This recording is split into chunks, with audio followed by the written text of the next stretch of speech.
So today we have Dr. Joan Dudney here, and I'm going to give her a little bit of an introduction to you. She is an assistant professor in global change ecology at the Bren School at UC Santa Barbara and the Department of Environmental Studies at the University of California, Santa Barbara. Research in her laboratory, the Landscapes of Change lab, is focused on understanding the causes and consequences of global change in terrestrial ecosystems. Her current work seeks to disentangle the complex effects of climate change on forest communities, as well as the cascading impacts of changing disturbance regimes, including tree disease, bark beetles, and fire. And so I have to say, this summer, I first got to meet Joan. She came out with a class that we teach here. That's a 2-week field science class. And it was so much fun. We went up with the students to Saddlebag Lake area, and we sampled whitebark pine trees, which she's going to talk about tonight. So it was just a great time to be out in the field with her. And that really is her research topic tonight. A lot of her work focuses on whitebark pine, as some of you I know are familiar with.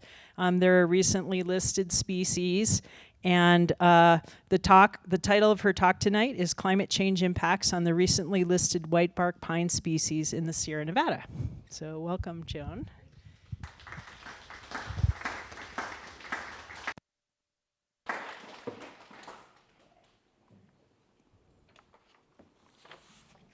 Okay, testing. Can you hear me? Hopefully that'll work. Can you hear me? Yeah? Okay.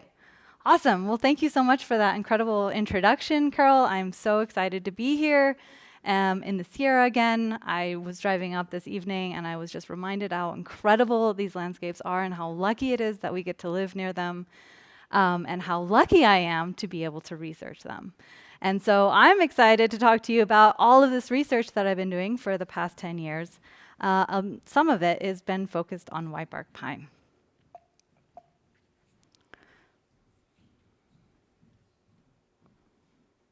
So one of the greatest threats to ecosystems today is anthropogenic climate change.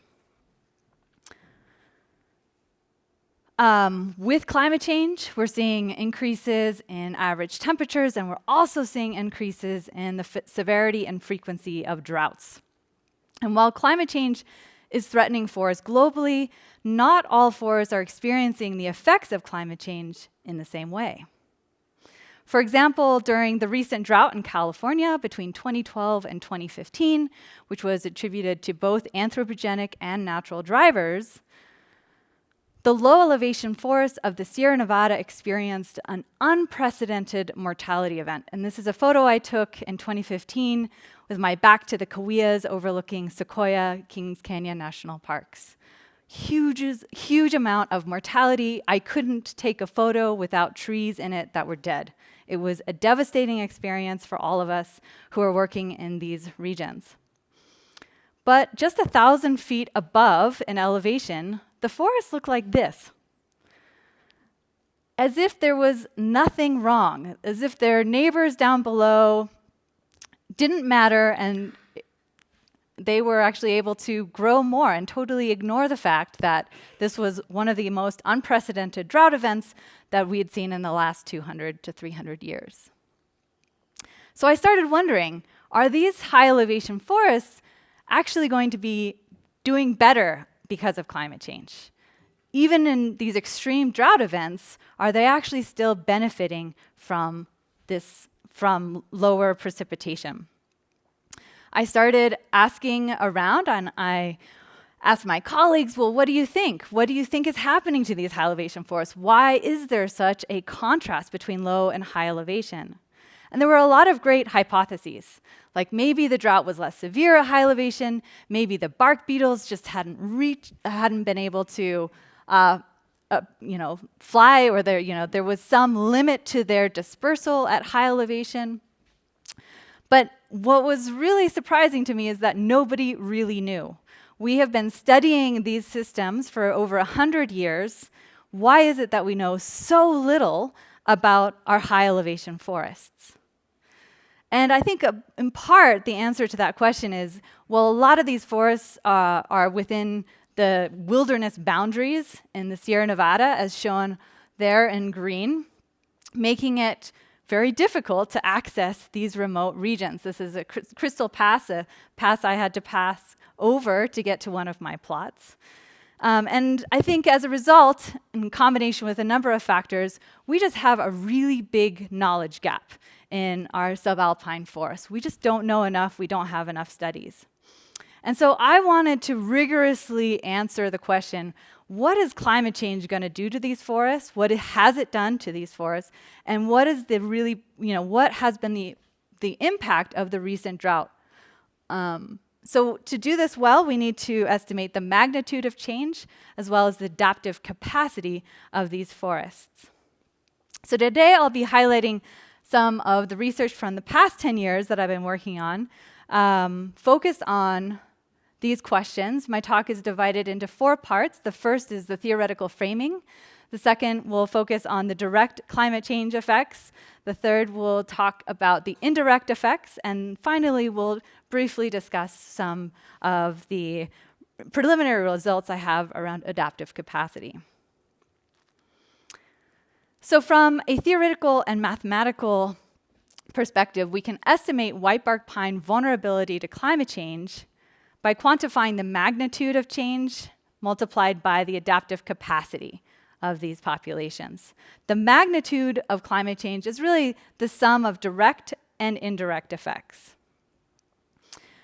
What I mean by that is anthropogenic climate change is shifting the climate in which these populations have long adapted, and that will have a direct effect on demographic rates, growth, reproduction, and recruitment. Climate change is also shifting these disturbance regimes that these populations have also long adapted to. And those sort of more novel disturbance regimes are these indirect effects on whitebark pine demography. Today I'll be focused just on the biotic agents, bark beetles, and pathogens, which have been one of the primary reasons why whitebark pine was recently listed under the Endangered Species Act. So to the degree to which whitebark pine can respond to these changes has to do with its adaptive capacity. What do I mean by that? Well, it's been defined in a lot of different ways, like resilience, which it is related to, but adaptive capacity is more about the ability of a system to adjust, i.e. adapt, in response to the social and ecological changes. And I think it's really important to think about adaptive capacity because of climate change. This is a directional forcing, and so it becomes harder for these systems to return, which is where resilience theory has been used a lot in forest management, right? But we're trying to get a forest to return to a historic state, oftentimes using the resilience framing, where adaptive capacity is emphasizing the ability of these populations to change as their environment is changing, because there is, at least currently, no return in the near future. But before getting further into adaptive capacity, I'll focus on the direct and indirect effects, bringing me to part 2 of this talk. So there's a lot of research actually on whitebark pine specifically across its range. But some of the studies that have been conducted in the Sierra, while they've been awesome and really insightful, they have been sort of focused in narrow regions. Has anybody, if any of you have done research in the Sierra, you know how hard it is to get out to these places. And so as a result, we often are pretty limited in the distribution of our data. And so we get very context-dependent results and widely varying results. Some studies suggest that whitebark pine is experiencing increases in growth, responding positively to climate change. Other studies are suggesting that there's no effect or even declines in growth. So widely different results, highlighting the context dependency in this system and the sort of limits of our ability to extrapolate beyond sort of small scale studies. Even if there is a positive effect on these high elevation forests that are really constrained by their growing season, they're typically energy limited forests, right? So they have lots of desiccating cold winds that they're dealing with. They have high snowpack often and really cold temperatures. So it's really hard for a tree to survive at these elevations. So even if there's an ameliorated environment because of climate change, we might see changes in spatial synchrony. The most famous example, or one of the most famous examples of spatial synchrony, are fireflies on the East Coast that synchronize their lighting across space, as shown here. And this is a phenomenon that ecologists and biologists call spatial synchrony. And we love thinking about spatial synchrony. It's a really interesting phenomenon. And it also provides insights into how populations are responding to environmental drivers. So synchronization is often a result of a response to a major environmental event, like a drought, for example. And the way that we can test for whether or not we're seeing changes in spatial synchrony is we can look at our time series of, let's say, ring width index, which is on the y-axis there, across years. And we're looking at individual tree rings or individual trees and their tree ring time series across all years. And clearly, there's not a lot of correlation. That's a very messy plot. So those populations are not synchronous, as opposed to this population, which looks like it is becoming more spatially synchronous across time. As you can see, those correlations and the responsiveness looks like it is more similar through time. They're more highly correlated. And this is a pattern that we're finding across European forests. So we found positive spatial synchrony in European forests in response to climate change. But to date, nobody has looked at this in the Sierra Nevada whitebark pine. And in addition to that, until recently, nobody had looked at or comprehensively tested what the recent drought effects were on this population. So there's just so much unknown, and it's surprising, right? This is a recently listed species. How is it that we know so little? Well, it's really hard to access these systems.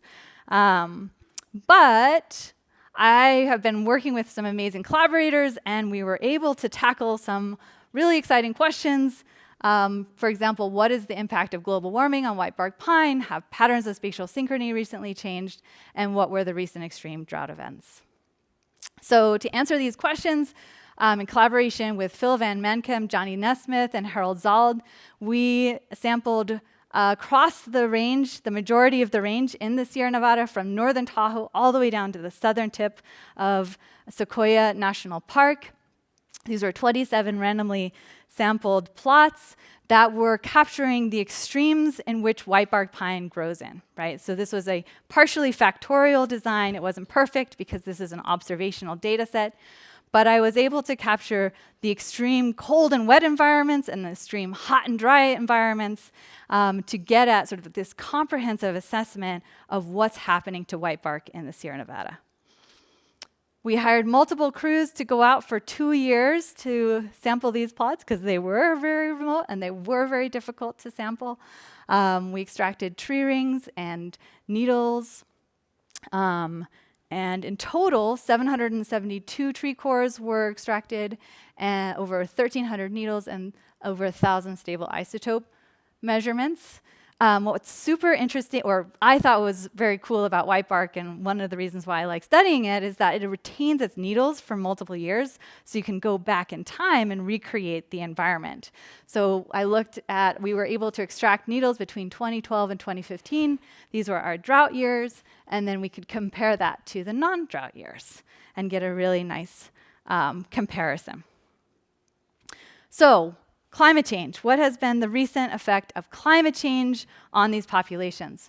Well, first and foremost, we are seeing increases in temperatures over time. This is an average temperature for the plots that we sampled between 1900 and 2020. And over the last 40 years, we've seen about a 0.4 degrees Celsius increase, which is lagging behind the global average, but there's still significant warming. And that does seem to have had a positive effect on growth. On average, there's a slight positive effect of this recent warming on whitebark pine growth. However, there is a nonlinear relationship between whitebark pine growth and maximum temperature.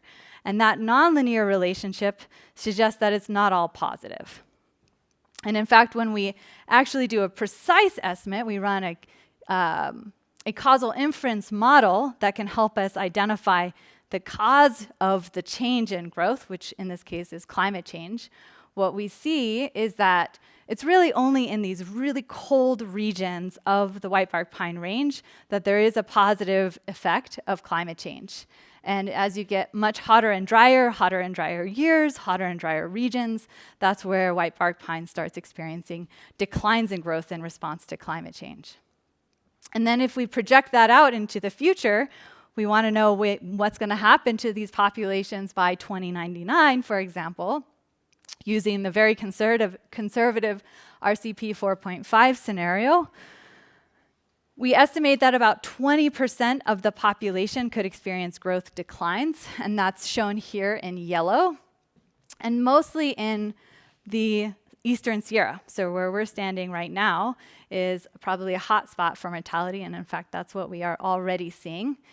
But somewhat good news is about 80% of the population will experience either no effect or increased growth, particularly in the southern part of the Sierra, in the high elevations near Mount Whitney, for example, where the environmental conditions are really, really harsh.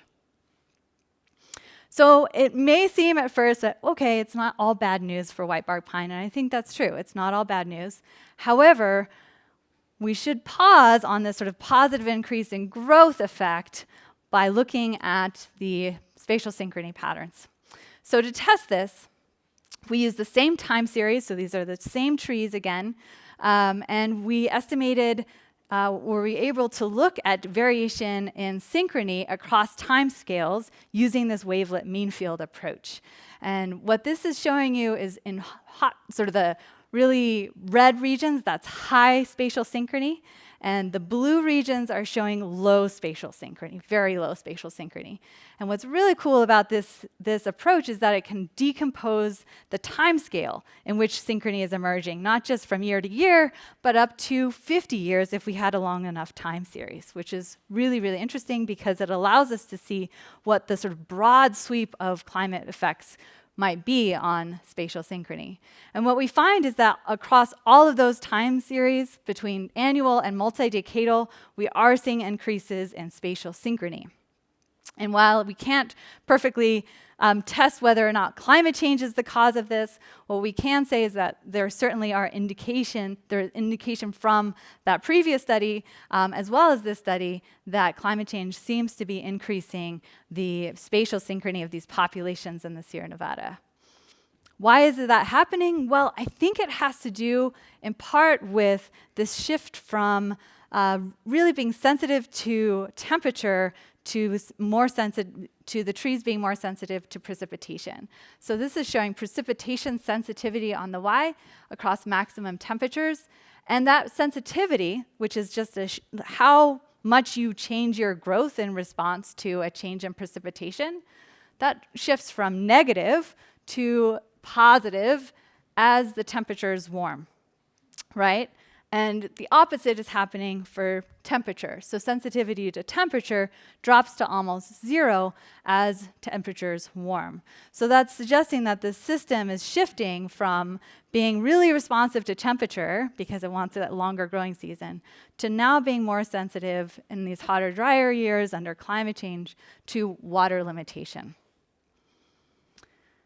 And that is potentially not great news for whitebark pine because increases in spatial synchrony are often correlated with higher frequencies of mortality, vulnerability to biotic attack. This has been found in a lot of different systems, and it's suggestive that we are probably seeing that and will continue to see that for whitebark pine.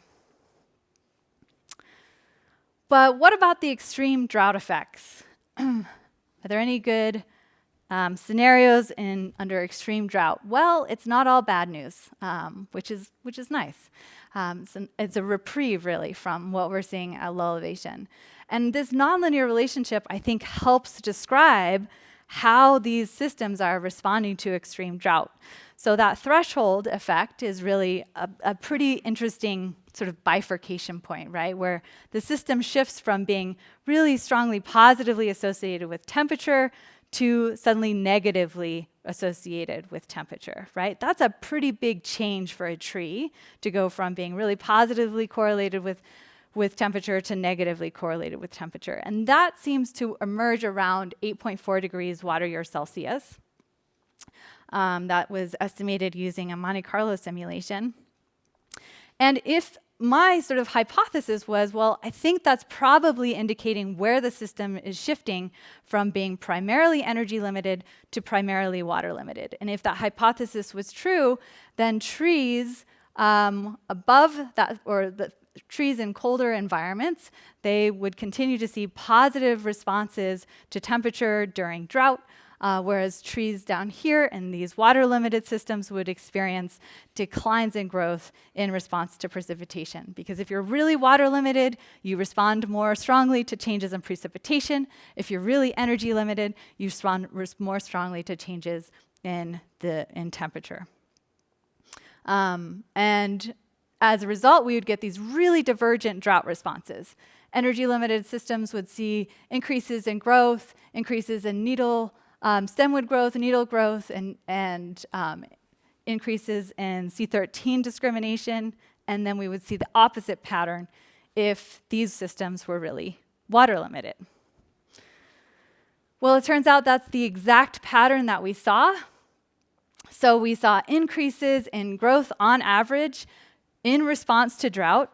This kind of blew our minds. We were all expecting that there would be some negative effect. Maybe there wasn't like a super negative effect because not all the trees were dying like they were, but it was like the majority of trees actually were experiencing either no increase or a positive increase in growth in response to that extreme drought. And then a few tree populations in the southern Sierra and these sort of eastern slopes were experiencing declines in growth. So we're seeing that classic energy and water limited response to even during drought. And that was found across all of these different growth attributes, which was really cool because it really corroborated this response, right?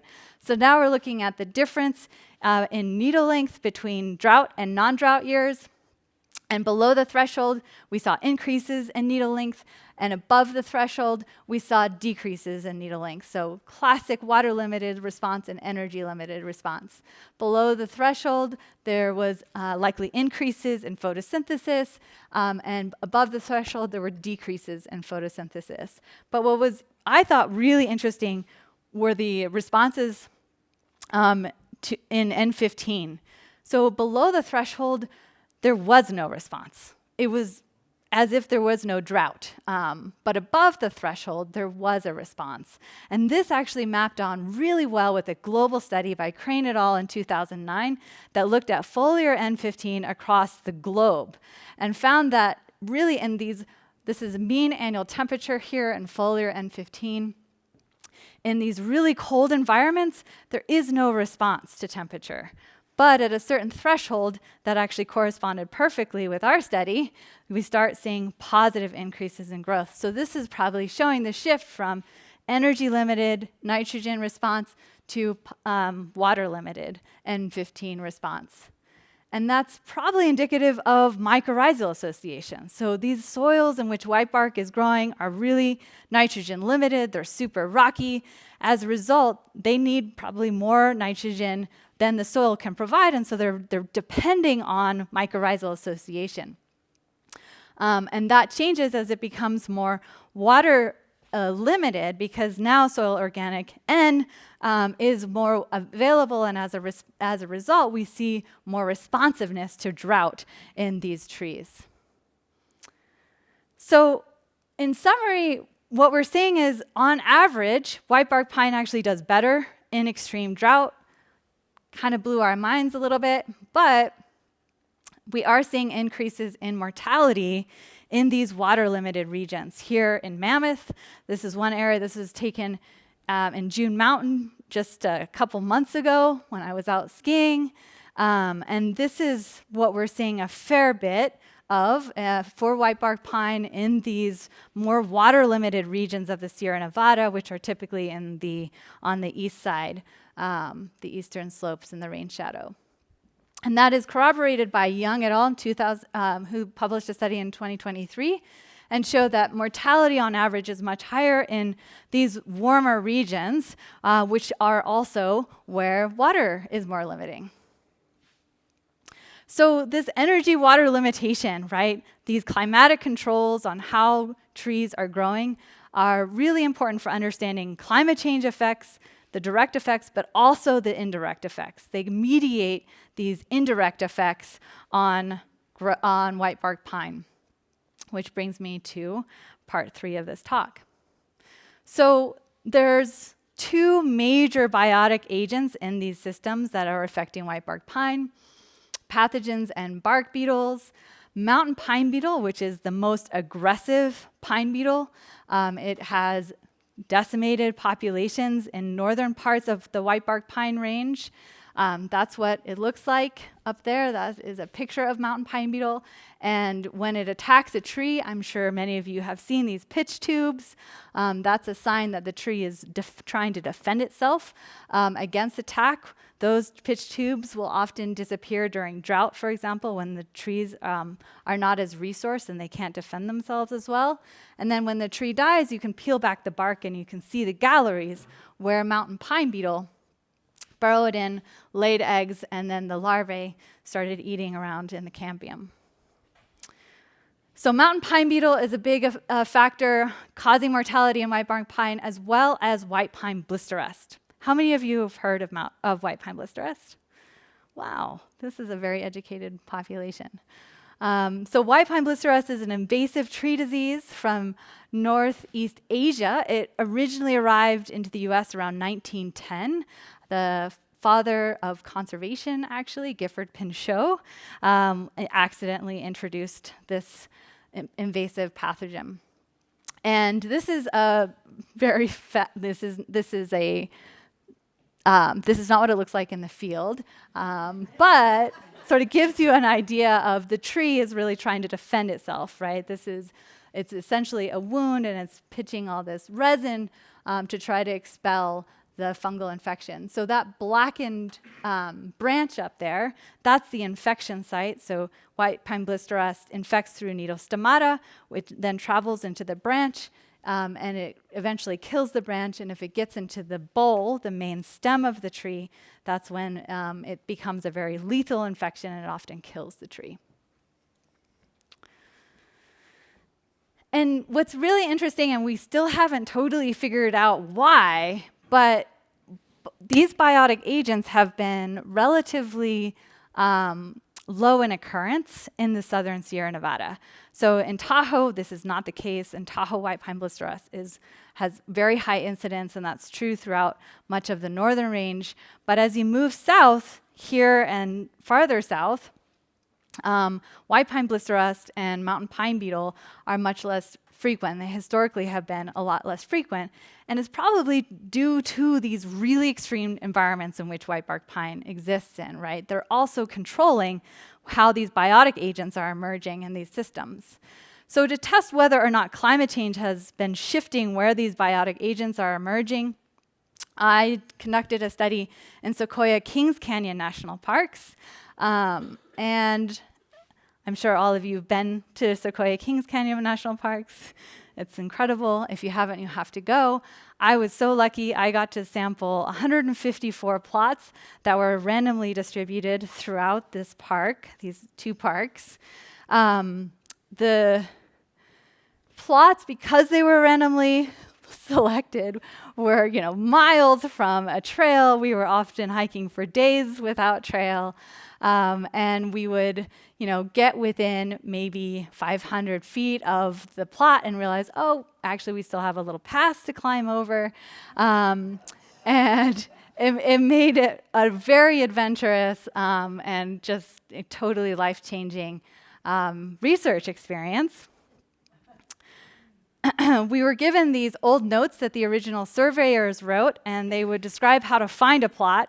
which would be a tree, or actually it would be a rock with dimensions of like 2 by 3 by 4, and then you're looking up at a mountainside full of rocks like this, and you're thinking, there's no way I'm going to find a literally a metal, like quarter-size metal marker that had been drilled into the rock 20 years ago. But remarkably, we found every single one. Some of them had actually fallen off. So we had to like recreate. It was like, there's a divot in the rock here and maybe a little bit of cement. Must be this one. I think it took 3 days to find one of the plots. And so we were just like camping out and trying to find these plots. But anyway, it was a huge success. We found all the plots and we resampled the original trees. And what we found was that historically in the system, as I had mentioned, these biotic agents as well as fire, but I won't get into that today, have been constrained to these lower elevation systems. So this is just showing fire, blister rust, and beetles across elevation, and you can see the density of these agents is much higher at lower elevation. But that seems to be changing under climate change. This is mountain pine beetle in blue. So mean attacked infected stems per plot across elevation. And you can see in lower elevations, mountain pine beetle is much more prevalent and then declines to almost 0. And by the way, this was during the drought. So this is, clearly mountain pine beetle is not able to move into higher elevations. And now that we know that these trees are actually doing better because of the drought, that's probably what was constraining their spread. However, white pine blister rust doesn't seem to be so limited. So to estimate how much climate change has affected where white pine blister rust is emerging, essentially if there was a range shift because of climate change in this system, I estimated and compared a counterfactual scenario, which is a predicted scenario in which no climate change has affected this system. And then I compare that to the actual scenario. So climate change had shifted VPD over the past 20 years in the system, and I then compared what this counterfactual scenario was to the climate change scenario, and that allowed me to calculate the precisely how much climate change had shifted the range of white pine blister rust in this system. And this is what the map produced. So we had an estimated range expansion of 777.9 square kilometers. And this is historically where white pine blister rust occurred in Sequoia Kings Canyon National Parks in the blue. And the red shows the range expansion. So pretty big range expansion into higher elevations. But it's not all bad news. We actually saw a greater decline in prevalence at low elevation than increases at high elevation. So this is just showing the difference in the two time periods. And you can see at low elevation, we see pretty big declines in white pine blister rust compared to increases at high elevation. It's a little easier to visualize it this way. So this is the proportion of infected individuals across elevation. This is the second survey, and this is the first survey. And you can see pretty big declines here and very little increase at high elevation. So even though the range has expanded quite a bit, the number of infections is declining in this system, which is it takes a little bit to wrap your head around that. Initially, this might seem like good news for whitebark pine, right? Because the disease is not moving up as quickly as if it was just like a proportional range shift up slope. However, from our drought data, we know that there's a little bit more nuance to that story.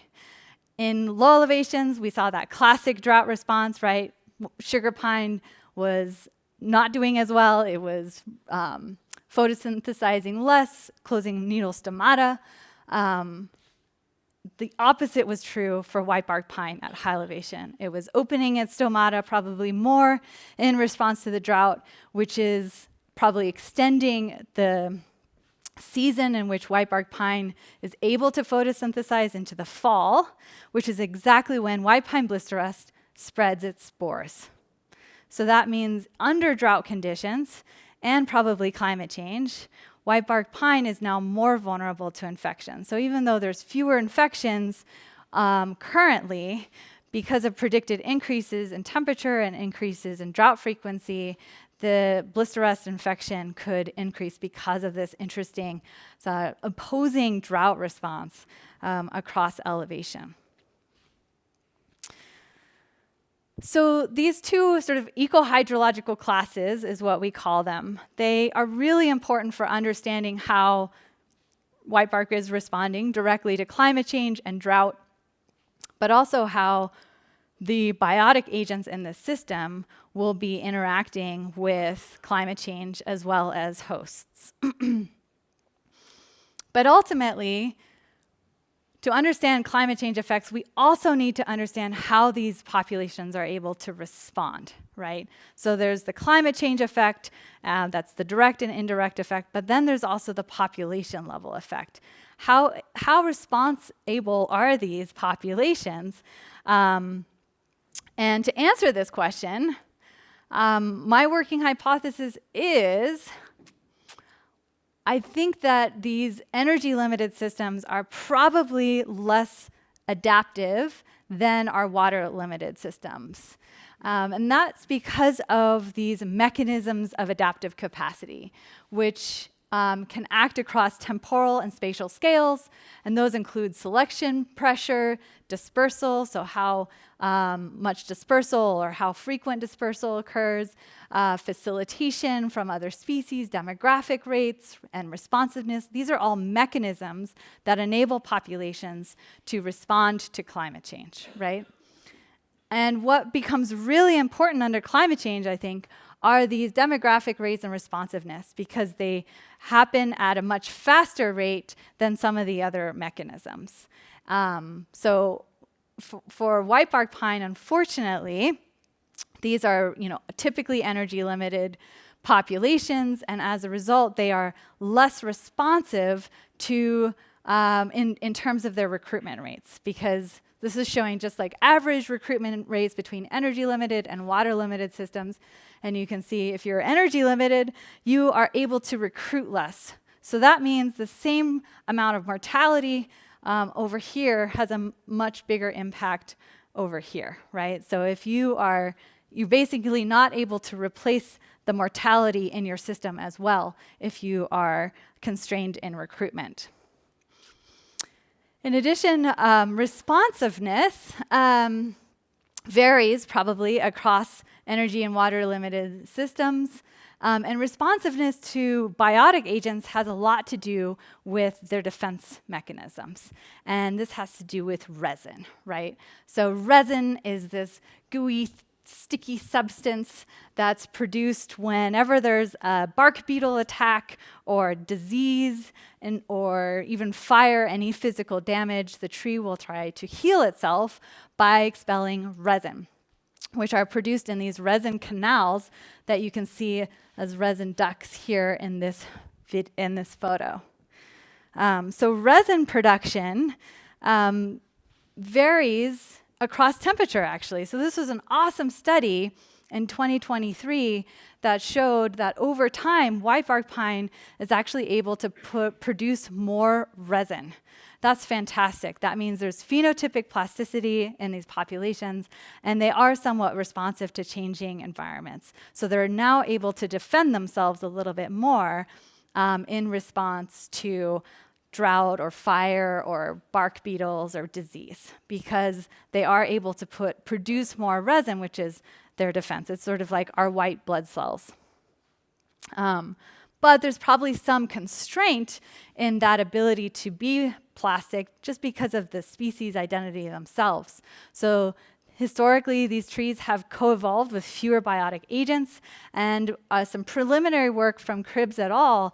is showing that, there seem to be these very species-specific sort of caps on how much resin you can actually produce.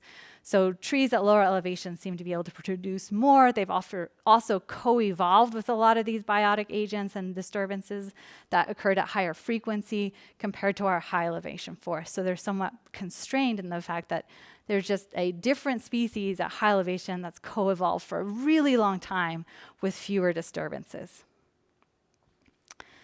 So as climate change continues to warm these systems, I think these comprehensive studies are going to be increasingly more important. It's really hard to do. It takes a lot of effort and takes a lot of money, but it's so helpful because it really provides this comprehensive insight into how these populations will be responding to climate change. The research that I've been presenting on today highlight, I think, some important takeaways.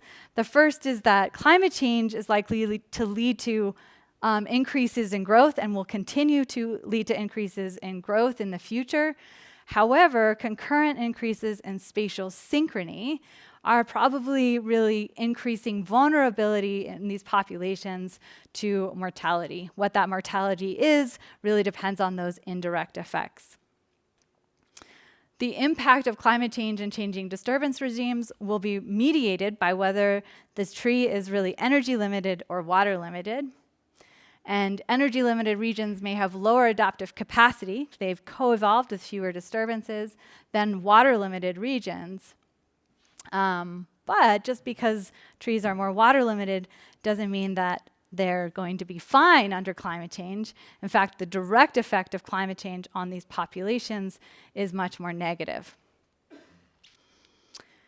So with that, I would like to thank all of my incredible crew who made this research possible.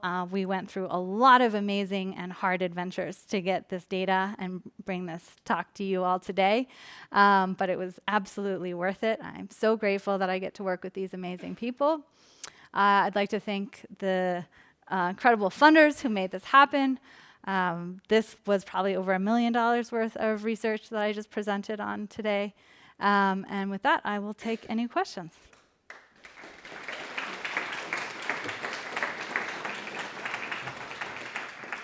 Yes. So, as usual, what we'll do... Okay, Zoom people, you can hear me now. So as usual, what we'll do, if you have a question, I'll just pass the mic around so that the folks out there in the Zoom can hear.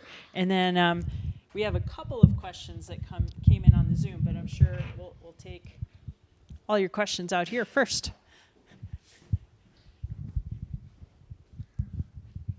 One thing I didn't hear mentioned is that as people go higher in the mountains, it's harder and harder to breathe because there's less oxygen in every breath. I understand that carbon dioxide is often a limiting factor, but there's vastly more carbon dioxide available. Could that be a reason that higher elevation trees are doing better with climate change? They suddenly get a richer environment with carbon dioxide. I think that's part of yes, that is part of what is happening. But I was able to somewhat control for that by using a panel model because increases in CO2 are pretty consistent from year to year and across all of the populations. I can essentially cancel that out. I subtract that out of the model, which allows me to isolate the effects of climate. So changes in precipitation and temperature. But I think you're absolutely right that part of what's happening is also that there's increases in CO2, which means that, photosynthesis is more productive. And so I think on average, there's, both increases in temperature as well as increases in CO2 in the atmosphere are, going to enable greater growth across whitebark pine. And just a follow-up question is, you mentioned that the lower elevation forests, and you showed pictures of that, are suffering a lot more than the higher elevation forest. We've had a few lectures here on fire in the Sierra Nevada. Apparently the tree density in lower elevations is probably at least an order of magnitude higher than it was 150 years ago before European engendered fire suppression. And a number of fire experts say that trees are just unnaturally dense at mid-elevations because those elevations were burned every 10 to 15 years before Europeans. Was that included in your? So we don't know as much about the subalpine system. So you're absolutely right. At lower elevations, we did see a lot more fire historically in these systems, and the trees are really dense currently, and as a result, we're seeing these mega fires in combination with high severity drought and climate change. But at high elevations, we don't know. And some of the early studies that are coming out that are focused on this suggest that fire was not frequent in these systems, and density is probably more related to maybe bark beetles or really extreme cold freezing events and climate, like the direct effect of climate on these systems. Fire seems to be historically not a big disturbance agent in these forests, and so density is probably more correlated with changes in climate than it is to fire or management activities. That's a great question, though. Yeah. My question would be a little more locally focused, and it's on white pine blister rust. Yeah? And I was taught that it came from the east and marched west, and then started marching south. And so in the 90s, I was down in the San Bernardino Mountains, and we were designating sugar pines that might be rust resistant, and for later collection by contractors. And I was wondering, are there any such studies done for either the western white pine, which we have here at mid elevations? Yes, we do. Yeah. They are? Oh, that's good. Yeah. And what about for our Whitebark. whitebarks? Yeah, so they're trying to find genetic resistance, and they haven't yet, unfortunately. And genetic resistance is really low for sugar pine as well. Pardon? Genetic resistance is really low for sugar pine as well. So Yes. what you probably were seeing in San Bernardino Mountains was not necessarily genetic resistance, but the fact that that is a climatically inhospitable place for white pine blister rust. Well, it hadn't happened yet. It was up. We were collecting the cones, or designating the cones for for Lake Tahoe, which was at that point, I believe, starting to show signs of the white pine blister rust. Yes, but recent study is looking at the sort of genetic frequency of the CR1 gene, which confers resistance to white pine blister rust, and it's super, super low in most sugar pine, and your populations in San Bernardino's are growing in really hot, dry environments relative to where blister rust typically occurs. And so the range limit, I think, of white pine blister rust and sugar pine has more to do with the environment than it does to genetic resistance. Right. Your studies look like in the future it might be better for the sugar pine as a lower elevation. Did I get that right? Yeah. So like assisted migration or something like that? Yes. Yes, I think for drought, absolutely. I think we should be thinking about where we want to, if we're restoring in Tahoe, we probably want to introduce some more drought-resistant genotypes. We do see the same for whitebark pine on the eastern slopes. There seems to be some differentiation in the genotype compared to the to western slopes, and as a result, I think there's some sort of genetic component to drought resistance in whitebark pine as well. But it's actually a very drought vulnerable tree relative to most white pines. And so, we're seeing high mortality because even though there is some differentiation in drought tolerance, it's not enough to withstand the current extreme droughts that they're seeing on the east, on the eastern locally, slopes. In the last 25 or 30 years, we've seen June Mountain almost, Yeah, I mean, huge pockets. huge. Yes. In the last 15 or 20, the pockets at Mammoth Mountain seem to be growing along certain if you ride up the chairs, you can see certain pockets, and they're growing. And is that white pine blister rust? Do we know? It doesn't seem to be beetles, but So I have seen a little bit of white pine blister rust on Mammoth Mountain. Okay. I haven't seen it on June, but I haven't looked as closely. yeah.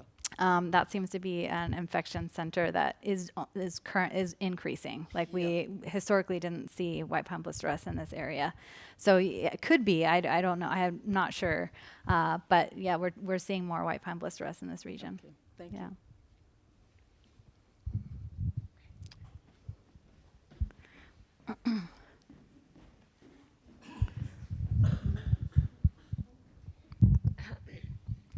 So there was more nitrogen in the tree and the soil in those energy limited areas. So would you say that that happened because there was an increase in nitrification or ammonification, and do you think that could have any adverse effects for these white pine populations in the future? Yeah, that's a really interesting question. So whitebark seems to be on average sourcing nitrogen through mycorrhizal associations. And what I think is happening on average is as the system becomes more water limited because of climate change and increasing drought frequency, it's shifting its sourcing to organic N. And I think what that means is there's some limit, right? So even though there's an increase in growth in response to drought and increasing temperatures, it's limited by the fact that a majority of the population gets its nitrogen from mycorrhizal associations. And so there's not enough organic N to allow for the growth that you see at low elevations where there's more available soil N. So there's going to be, I think, a cap. What I think that sort of is highlighting, there's a cap on how much these trees can positively respond to these ameliorated growing conditions. They really need to shift their sourcing to organic N away from mycorrhizae, I think, to keep up with what the lower elevation trees are able to produce when they're sourcing from multiple soil organic N as well as mycorrhizae.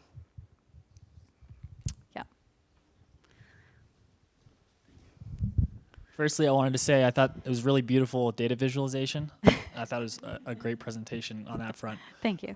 I was curious about in the Rockies, so in the Sierra, it seems like climate change is not nearly as much of a doomsday scenario as you might expect. In the Rockies, is that a different story? Are whitebark in the Rockies more susceptible to climate change? Is there a greater magnitude of change?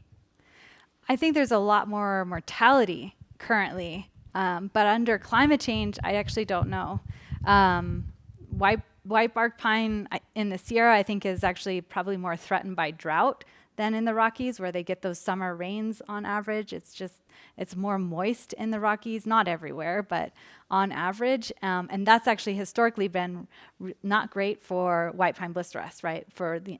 It's great for white pine blisteros, but not for the trees. So greater moisture availability typically means more infection probability. So the hotter, drier, sort of more arid environments here in the Sierra Nevada have kept white pine blisteros infections lower, which means that the populations have been sort of considered a refugium almost against some of these biotic agents and bark beetles that have been occurring at really high frequencies in the Rockies. But yeah, that seems to be changing now because of drought, I would say. So part of that population is water limited and is experiencing declines in growth in response to warming and drought, as well as increases in bark beetles. So that story is changing for the Sierra Nevada. For the Rocky Mountains, yeah, I don't know. I think it's still TBD. I think warming, though, in general is probably good for white pine blisteros. But drought maybe is less severe for whitebark pine in the Colorado Rockies. And I think we have a couple of questions here from our Zoom audience. So maybe I'll let you pick which ones you want to do. Okay. And then you could just read them out loud so the folks here can hear any of those. Okay. So I'm not sure I understand spatial synchrony. Can you please re-explain why it matters and what it indicates for whitebark pine? That's a great question from Christine. So spatial synchrony is when populations across space respond in a highly correlated way to environmental drivers. And typically what you want to see, a healthy population, a resilient population, typically has lower synchrony. They're responding differentially. There's like microclimates. There's diversity in response to the same environmental driver. Higher spatial synchrony is often an indication of vulnerability to mortality or to a disturbance event, because all of a sudden all the populations are responding in the same way to an environmental driver, and that environmental driver may have a pretty negative effect on that population. So if the whole population is responding in the same way, that can lead to potential widespread decline or collapse of a population. You want variability in response to environmental drivers to keep populations resilient to environmental drivers. I hope that answers the question. Since whitebark was listed as threatened, have there been any replanting efforts or other efforts to protect it? What local efforts could make a difference? Yes, so there's a huge amount of work happening right now across its whole range. And I highly encourage you to get involved. There's citizen science projects, there's planting projects, there's genetic testing projects. We're trying to find genetically resistant trees to white pine blister rust. And yeah, there's a lot of effort going into the conservation of whitebark pine right now, but we definitely need more hands on the ground and more resources to do anything that I think can benefit the level of, this is such a widespread population and such a widespread species, so we need a huge amount of effort on the ground to be able to restore it and sustain it in the long term. This is from David Shapiro.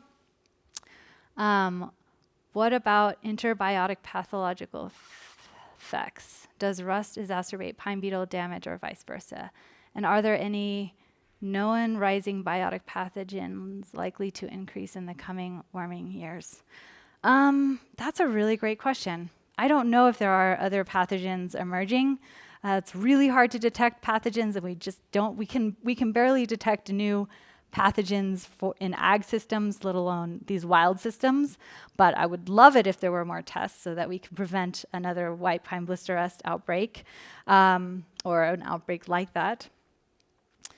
Yes, and that's a really great question about the pathological effects. So there's these really interesting interactions so it's very context dependent, but under certain conditions, white pine blister rust infections can predispose trees to biotic attack from bark beetles.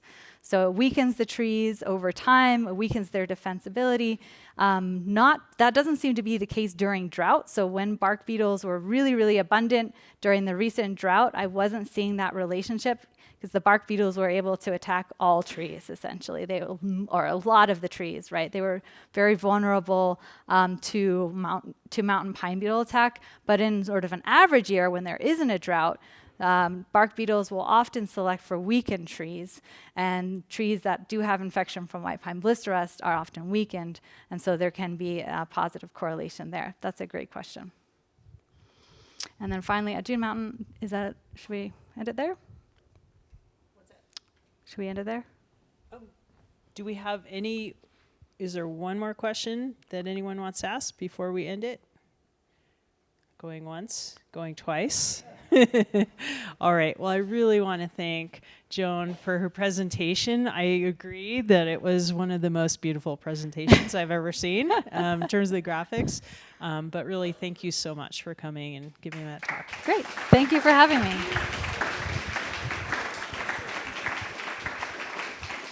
And thanks for coming to the online folks.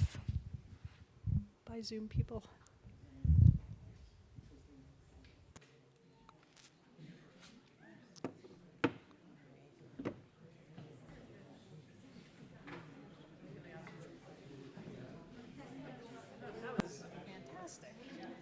Thank you.